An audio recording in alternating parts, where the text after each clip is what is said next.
most teams as we continue to go through this weekend here. I felt like we saw a lot of it yesterday too. So, but the thing is, like, we saw a lot of it. Like the first couple of matches would start off, and then we'd swap to something else because like one of the teams would figure out something's not working out the exact way they want to. But we'll see how things get started as we get kicked off right now. Red team taking quite a bit of damage. I mean, Blaze already not taking anything so far, which is a little bit surprising. I know we're only like 20 seconds in, but usually you get hit by a stray somewhere, right?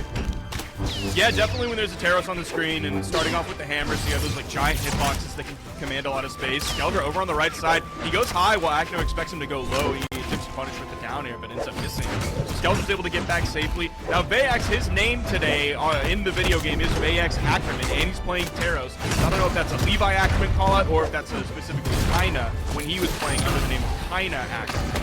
So hoping he can channel some of that victory. So far, it's not working out great for him as he takes another ground pound over on the right side. Oh my goodness, the timing from Acno to pick up that bow recovery off of the spear D-Sig coming out from Blaze. The timing on that was fantastic. I don't know if the D-Sig would KO on its own. It might have it, so maybe the recovery was unnecessary, but already flexing some of that 2v2 timing and teamwork. Oh, wow. Red team going to be able to clean that up very quickly, even things up here, 2 across the board. However, I mean, the damage is a little bit leaning towards Blue's favor, but that's not something that can't be made up here. Like you already mentioned, we got the Roman Reigns, Teros on the screen, and this is like the damage man if there ever was one.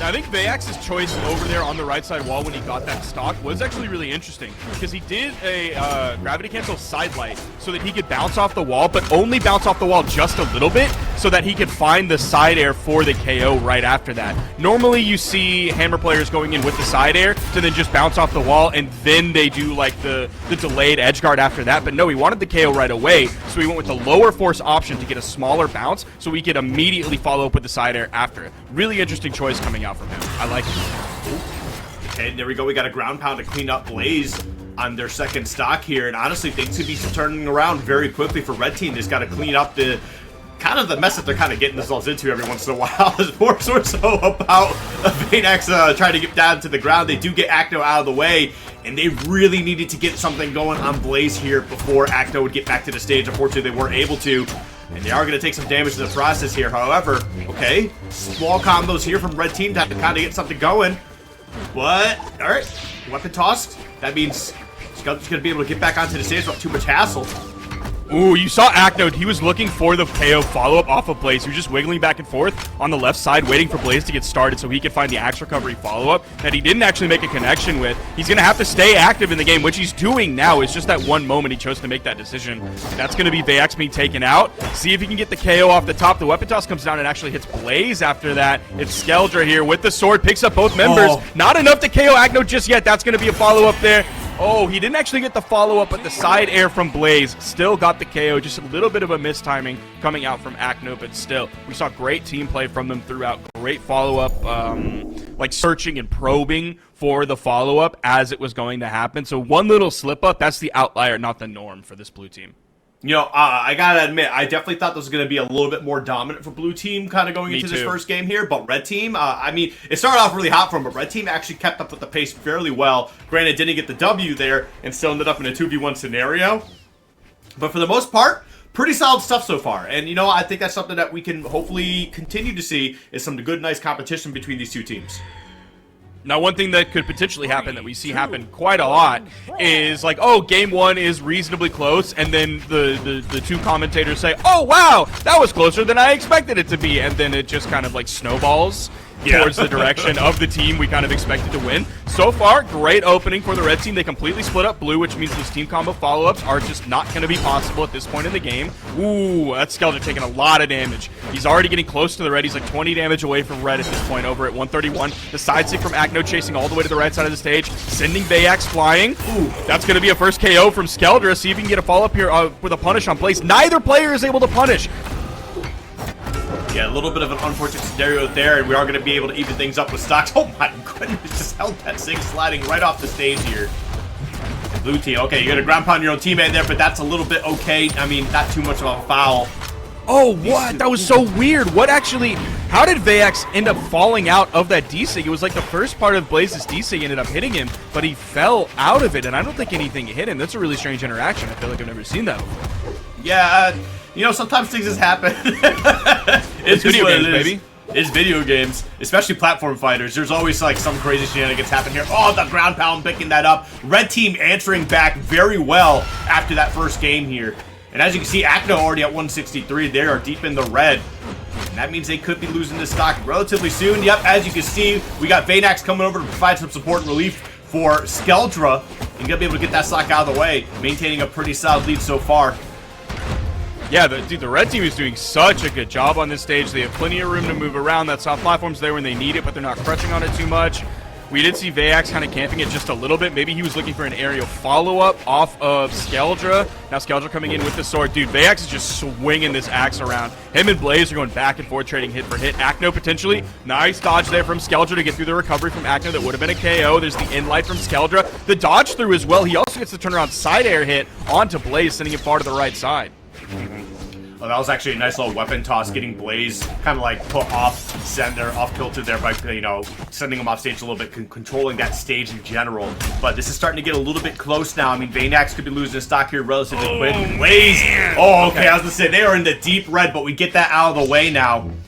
And this, again, I mean, you really gotta hand it to the blue team. There's been a couple scenarios now where there should be a, like, 2v1 combo for red, but the other blue team member who's still around is just doing a great job staying elusive. However, that is all definitely gonna come up to that. Oh no, dropping the combo! Oh no, now it's a 1v1. Oh wait, no, sorry. I'm all over the place. I saw the 0. And I'm like, oh, it's a 1v1 now. No, it's still 2v1. Red team can definitely get something going here. It's just a matter of trying to find a way to pin down Blaze so they can start getting this combo happening. Veyaax choosing to swap to the hammer over letting Skeldra have a weapon. I feel like they're getting a little bit reckless here, or maybe it's a little bit of panic knowing that they're in the 1v2, like, or 2v1 against Blaze. They're able to clean it up, but you know, it was a little bit wobbly there. I feel like they were on a motorcycle going down the highway and they started to get some speed wobbles and they start to panic and like, oh, I don't know exactly what to do with this, and then they ended up pulling out of it right in the end. So hopefully they can wrap up those situations a little bit more cleanly in the future, or at least recover together and regroup together so that they can have like a single game plan that they're both working off of, rather than like Veyaax kind of swapping out 2 or 3 different weapons while Skeldra is at a weapon disadvantage, completely unarmed in that situation. So I expect them to regroup that in the future. They still got the victory there, so that's fantastic for the red team. It's definitely, at least so far, not what we potentially saw happening. So great job for red team. Yeah, very good stuff for red team so far. But now blue team answering back pretty strongly in these going few seconds to get things started. Yeah, it's a lot of jockeying for position here, lots of trading positions as well. Nothing super crazy yet. A lot of stray hits and just kind of like retreating and then like resetting back to neutral for both teams. What? Veyaax is like moving different. He's moving like in like a not good way. He gets hit with the side sig there, and Acno ends up getting the KO off of that. But he started off kind of camping that soft platform, and he wasn't really throwing out a lot of attacks. And the attacks he was throwing out were like whiffing, so he wasn't really getting hits off of them either, and he was getting punished after it. I don't know. He's moving very strangely for the beginning of the set. It seems like he's back in as he gets the follow-up onto Acno with the neutral air, and then the punish onto Blaze with the side air. Seems like they're doing a good job regrouping here. Yeah, so like I can definitely kind of relate to that, because sometimes you get started, right, and you kind of get caught up into these weird spots. Nice. So like you have to make some like different moves that like you just normally wouldn't, because like you're taking so many things into consideration that you might start acting out of character. Oh man, red team, big combo. Oh, they got him off that too. Able to clean that up. Yeah, that's actually really well done. What started off as a blue, like a dominant blue start, is now handedly in red's favor. However, this could be a quick swing around as both members of red team are in the red on their second stock, so they can get this out of here. Blue team's looking pretty. Yeah, Veyaax was struggling in the first part of the game, but he's completely dialed now. He's thrown like a couple really clutch weapon tosses to interrupt the opponent who's attacking Skeldra. Then, of course, we just saw that beautiful team combo that they had. Dude, the D-Sig on the sword from Skeldra's Sidra, it's so awesome to follow up in the direction that they used it, where the first part of it, like, you're getting a lot of movement off of it. KO off the top there. See if Skeldra can live as long as possible. He stays above the recovery, but not high enough above the neutral area. Gets caught, sent off the top. Yeah, very well done. And this is what I'm talking about. See, what was a like red team lead is all of a sudden the blue team lead, just because of like how much damage were on those second stocks here. So we'll see if blue team can kind of, you know, still keep this together. Acno is kind of the odd one out here. I mean, already at 1 stock with a little bit of damage, so if they can find a way to get him out of here, that's a great 2v1 scenario for the red team. But Blaze, man, 194, still kicking, still putting on some damage, trying to get this spear going. Nice recovery, gonna pick up both of them in the process. Man, this map is just really not helping Veyaax's hammer whatsoever. He's not really finding a lot of stomp setups. It's mostly just like raw dares. So you're going to have to do a couple more of those before you can actually find the KO off the top. And we're on the Fortress of Lions, which has a really high ceiling. So it's just raw dares that he's finding aren't giving him the KO potential that he needs. And then he's going over, putting some damage onto Acno. And now he's in the 1v2. He has them at a decent damage level. Like, they're both in the orange, getting closer to red. There's finally the stop that I'm looking for. And he gets the KO off of it. Doesn't have to look for the top. He looks for the side, gets the super early efficient KO as you want from Materos, but he ends up eating the D-Light into the recovery from Blaze, who wraps that game up, clutching it out, doing the most damage for his team as well. That game was literally nothing but like the smallest instances leading to larger things.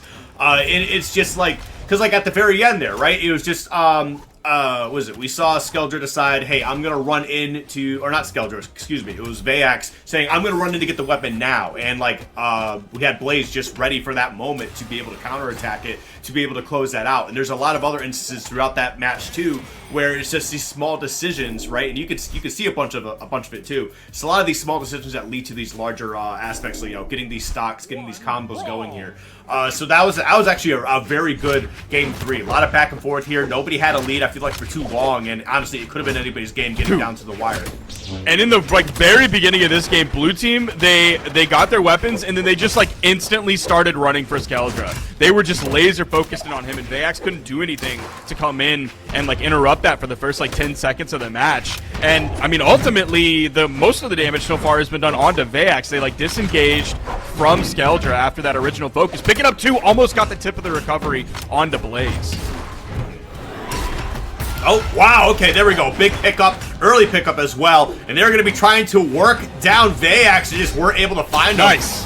It's still at 193, but Blaze going to go down. Wow, Veyaax still living here, man. That's just the power of Taros. If we can get Veyaax getting more KOs off of the left and right, I think that is where we see Veyaax and Skeldra. Okay, this could be really bad. There's the side air off of that, the neutral air, and the follow-up, and Blaze is actually going to drop it after that as Veyaax comes back in, so they're not going to get the chance to do that again. And actually, the tides are even turning further as both members of blue team were off stage. Neutral signature almost. He picked up the beginning of it, but got interrupted. But if we can get Veyaax finding KOs off the left and the right instead of off the top, we're going to get those a lot earlier. That's going to help this red team so much. And on the other side, too, what felt like a little bit of a more chaotic game last game for blue team, everything's really starting to come together now. It's feeling a lot more smooth. You can see that Acno and Blaze are really on top of their team combos. That's going to be another one down. Oop, and they're getting pickup up. Oh, almost get the entire stock out of the way for a 2v1. Okay, Blaze finally taken off of his second stock. He found 3 KOs of the 4 total so far on that second stock alone. So Blaze did a great job of turning things around and rallying on that second stock. Both blue team, like, Skeldra, what are you doing, man? You're over on the right side. You're neutral singing. Both members of the blue team are putting pressure on the Veyaax. What's happening? Like, I get it. Like, you do have to be a little bit scared here, but, like, you can't do anything to help your teammate if you're just not involved at all. Yeah.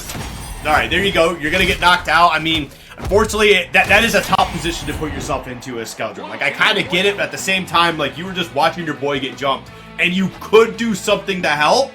I mean, at the risk of, like, you know, forfeiting your own stock, but, like, I don't know. That's a tough spot to be in. I'm not really quite sure what the better option would have been. Obviously, it would have been to run in and do something, but, you know, it is what